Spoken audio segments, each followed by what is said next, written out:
আমাদের জীবনের কিছু অপ্রত্যাশিত ফলাফল কিন্তু ঘটে। ভাবছেন এটা আবার কি, তাই তো? দেখুন, আপনি যদি কিছু হারান তাহলে কিন্তু তার 10 গুণ আপনি ফিরে পেতে পারেন। ছোট্ট একটা গল্প বলি। এক ভদ্রলোক, তার অবস্থা খুব খারাপ, কিন্তু তার লটারির টিকিট কাটার ভীষণ অভ্যাস। যেমন করে হোক টাকা বাঁচিয়ে তিনি প্রতিদিন লটারির টিকিট কাটেন।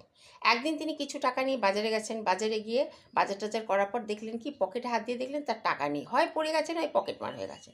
খুব মন খারাপ করে খালি ব্যাগ নিয়ে বাড়ি এলেন। বাড়ি এসে চুপ করে বসে আছেন।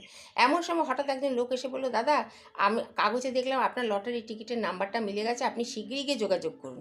তিনি গিয়ে যোগাযোগ করে দেখলেন সত্যি তিনি লটারিতে অনেকগুলো টাকা পেয়ে গেছেন।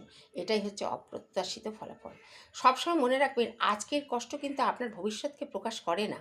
আপনি কখনো ভেঙে পড়বেন না, কখনো হতাশ হবেন না। বুদ্ধিমান ব্যক্তিরা বলেন যে দুঃখে কষ্টে নিজে ভেঙে পড়ো না, আবার অতি আনন্দেও নিজেকে মাতোয়ারা করে তুলো না।